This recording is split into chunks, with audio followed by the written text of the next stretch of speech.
Olá, irmãos, bom dia, a paz de Cristo. Hoje temos a nossa lição 2, Mordomia Cristã com Generosidade, né?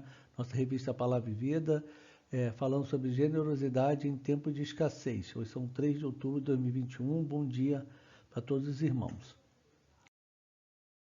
Essa nossa lição tem como texto base 2 Coríntios 9, 7.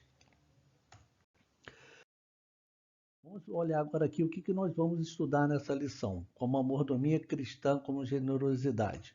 Nós vamos falar sobre a generosidade com os mais próximos. A generosidade é ir além e generosidade é para todos. Como introdução, né, da nossa lição, né, a proposta desse trimestre é expor o tema da mordomia cristã sob a ótica da generosidade, né?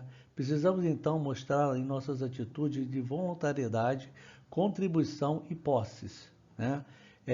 Voluntariedade, contribuição e posse, né? O grande desafio à generosidade é deixar de olhar para o que é meu e passar a olhar a necessidade do outro à luz do ensinamento de Jesus, ou seja, é deixarmos de olhar só para a gente, né? E olhar no próximo, né? O que o próximo está precisando, onde eu posso ajudar o próximo, né? Então, geralmente interpretamos generosidade pelo aspecto quantitativo, que é um engano. A generosidade não se mede pelo que se tem para doar, mas pela qualidade dada em confronto com os recursos possuídos, com o espírito voluntário e uma prontidão para doar. Como exemplo da viúva pobre observada por Jesus, mas ela da sua pobreza deu tudo o que possuía para viver. Então ele faz essa menção, né, na questão da viúva pobre, que deu tudo que tinha, né, para viver, né, ela deu.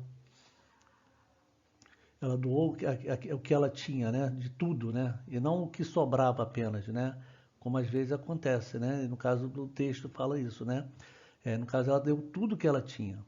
A Bíblia Sagrada ensina que o generoso prosperará. Quem dá alívio aos outros, alívio receberá. Olha só que interessante, né? Quanto mais a gente é generoso, né? Deus diz na Bíblia que nós iremos prosperar.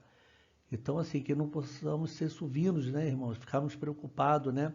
Mesma coisa a gente pode dizer, né, com a questão dos dízimos, né?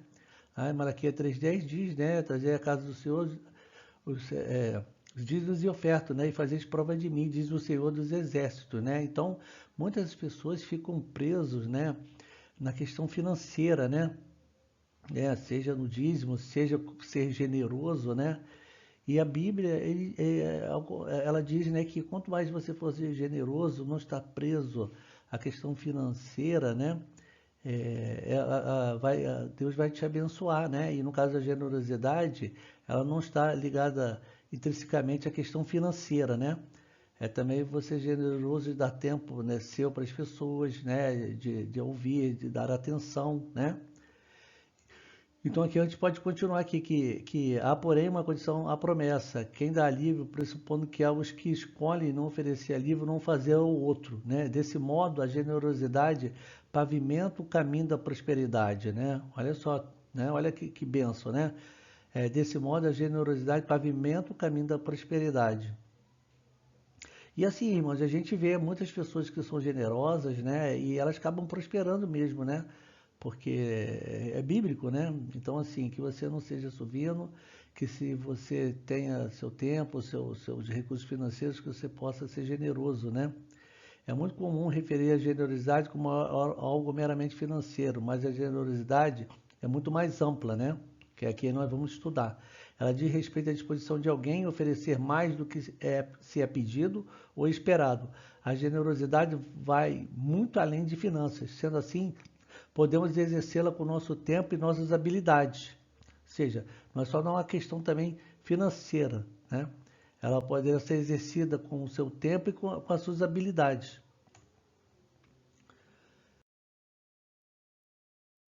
A generosidade com os mais próximos, né? O apóstolo Paulo adverte a Timóteo: se alguém não cuida dos seus parentes, especialmente dos de sua própria família, né, negou a fé e é pior que um descrente. Na igreja, embora os membros não sejam família de sangue, Ainda assim, a Bíblia Sagrada destaca que em Cristo fomos feitos irmãos. Portanto, podemos nos enxergar como uma família que, por sua vez, requer de nós cuidado uns com os outros no exercício da generosidade, né? E eu acredito assim que a nossa igreja, graças a Deus, é bem generosa, né? Que nós temos um carinho um pelo outro, né? Nós nos preocupamos, né? É óbvio que todos temos nossos trabalhos, né? Temos os seus afazeres e às vezes não conseguimos estar próximos sempre, mas a gente enxerga na igreja, né, Batista do Rio Grande um carinho, na generosidade dos irmãos um com os outros, né? Porém, não devemos esquecer dos nossos próprios parentes, aqueles a quem Deus nos presenteou com a família nesse mundo. Quantas pessoas se mostram tão generosas com os irmãos da igreja apenas para mostrar algo que não são e deixam os seus parentes passarem grandes apertos e necessidades. Paulo é enfático ao dizer que tal pessoa é pior do que um incrédulo. Como tem sido o seu cuidado para com seus parentes nesse tempo de escassez e crise? Devemos nos perguntar frequentemente se temos expressado o amor de Deus em nossa família e igreja. Então, aqui é o compromisso, né? Que não só na igreja, mas também com a nossa própria família, né? Estamos próximos dos nossos familiares, né? Para também atendê-los nas nossas necessidades. Generosidade é ir além. A generosidade se caracteriza pelo ir além. Vale citar alguns exemplos. Uma pessoa, por exemplo, decide doar roupas, mas antes tem o cuidado de lavá-las. Pregar botões, costurar os rasgados. Outra pessoa decide doar um móvel. Contudo, ele tem a gentileza de levá-la à casa de quem irá receber. Ainda outra pessoa decide doar livros, porém, antes resolve encapá-los para assim doar. Por último, alguém decide doar os brinquedos, né, do seu filho ou da filha, que já não brinca mais, e antes se certifica de que os bonecos estão inteiros com os bracinhos e perninhas no lugar. Se os carrinhos estão com as rodinhas, para depois doá-lo. Esses exemplos servem para refletir que se desejamos doar algo, podemos ir além de simplesmente dar. Esses exemplos também nos estimulam a ensinar os filhos a serem doadores daquilo que não precisa e tenham o cuidado de fazer bem.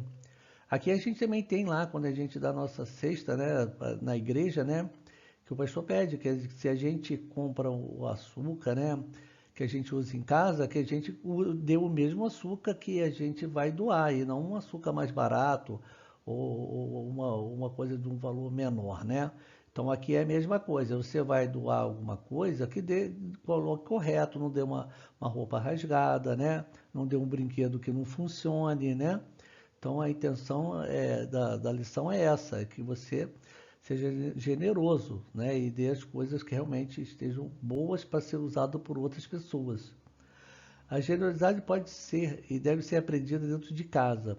Quando a generosidade se torna uma disposição espiritual, torna-se natural. Assim sendo, nossos filhos aprenderão com os pais a ser generosos e serão um ensinamento para toda a vida.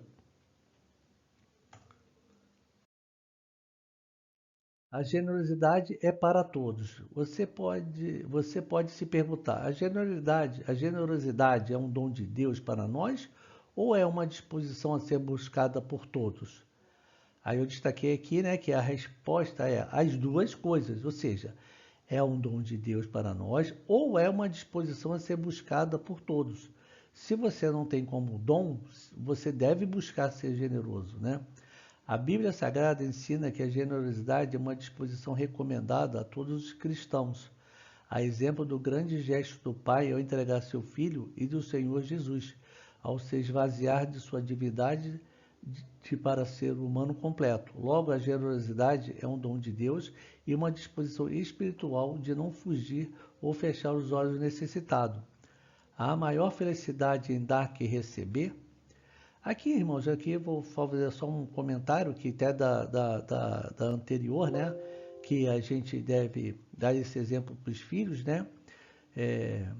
Porque a lição fala desse assunto, não é para poder falar de mim, né? Ou da minha família. A gente teve uma vez aqui, eu, junto com a Marcelane, compramos cobertores e fomos à rua a dar às pessoas que estão na taquara, né, à noite. E o Davi foi com a gente. A Débora não podia ir nesse dia, Eu acho que ela estava com compromisso, e o Davi foi lá e ele fez questão de entregar os cobertores para as pessoas de ruas. Então, assim, é bacana também que ele mesmo quis entregar. Então, nós só paramos o carro e ele foi entregar. Então, assim, é importante realmente assim a gente passar esses ensinamentos para os filhos, né?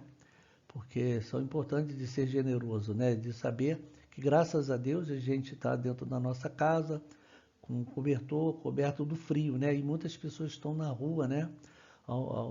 Nesse frio, né? E sem nada, né? Então isso a lição diz e nós devemos fazer isso, né? Estou fazendo só esse comentário porque eu achei interessante o que a lição está falando, né? Então assim, é importante a gente dar esses exemplos para os filhos para mostrar para eles que temos que ser generosos, né? Jesus ensina que ser generoso está disponível, mesmo estando rodeado de obrigações. O Mestre nos deu o exemplo quando generosamente curou uma mulher doente em meio a uma multidão que o apertava ou quando parou para dar atenção a Bartimeu, quando uma multidão requeria sua atenção. E como se esquecer do célebre encontro com o publicano Zaqueu? Certamente há em nossas igrejas muitas pessoas que perderam o emprego, né, e muitas mesmo, né, ou ficaram sem um amigo ou parente nesse tempo. Há, portanto, um campo significativo para exercer generosidade. Sendo assim, quanto tempo nós temos investido no cuidado com os seus irmãos, com esses irmãos, né? A Igreja de Cristo tem a honra, o privilégio com relação a demonstrar o seu amor e sua relevância nesse tempo, né? Não podemos perder essa oportunidade, né? Então, o autor relata isso nessa lição, né? Que nós não podemos perder essa oportunidade. Conclusão. Não permita que seu coração endureça, né? Pratique o bem e doe-se. Não doe ou oferte pensando em benefício próprio, mas experimente ser liberto de tudo aquilo que o prende ao realizar boas ações. Tenha certeza de que você ganhará muito, será transformado de dentro para fora. Lembre-se, Deus ama a quem dá com alegria.